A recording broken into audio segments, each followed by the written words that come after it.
উত্তরবঙ্গে বিশেষ করে উপজেলাগুলোতে শিক্ষার হার অনেক জায়গায় 50%-এরও কম, সাক্ষরতার হার 50%-এরও কম বা 50 থেকে 60 এর মধ্যে। সেখান থেকে মূলত এই উদ্যোগটা গ্রহণ করা, যে উপজেলাগুলোতে সাক্ষরতার হার কম এবং তুলনামূলক পশ্চাৎগামী, মূলত এই প্রজেক্টটা উত্তরবঙ্গকে কেন্দ্র করেই করা। যদিও আমরা বলেছিলাম যে আমরা সারা দেশে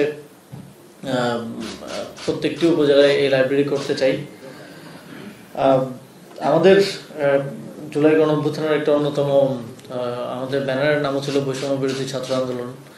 তো শিক্ষার ক্ষেত্রে এই বৈষম্যের অবসান ঘটানোর একটা ছোট্ট উদ্যোগ, এটা হয়তো অনেক বেশি কিছু করবে না, তারপরেও উপজেলাগুলোতে জ্ঞান চর্চার একটা জায়গা তৈরি করে দেওয়ার চেষ্টা হিসেবে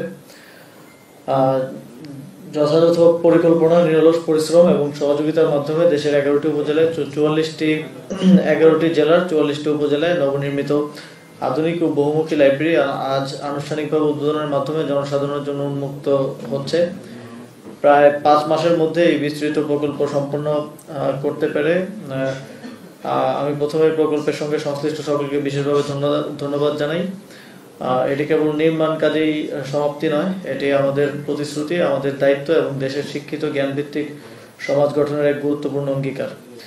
দেশে বিদ্যমান আঞ্চলিক বৈষম্যকে মাথায় রেখে লাইব্রেরিগুলোর স্থান নির্বাচন করা হয়েছে। বিশেষত রংপুর বিভাগের 8টি জেলার 41টি উপজেলা এই প্রকল্পের আওতাভুক্ত। এই অঞ্চলগুলোর শিক্ষার হার জাতীয় গড়ের তুলনায় কম, তাই লাইব্রেরি নির্মাণের মাধ্যমে শিক্ষার মান উন্নয়নে গুরুত্বপূর্ণ অবদান রাখবে। বর্তমান অন্তর্বর্তীকালীন সরকার সর্বদা চেষ্টা করছে উত্তরবঙ্গের উন্নয়ন বৈষম্য কমাতে। দেশের গড় দারিদ্র্য হার যেখানে 19.2%, সেখানে রংপুর বিভাগের দারিদ্র্য হার 25%। কিছু উপজেলার সাক্ষরতার হার 50%-এরও কম। এই প্রেক্ষাপটে লাইব্রেরি নির্মাণ অত্যন্ত গুরুত্ব বহন করে।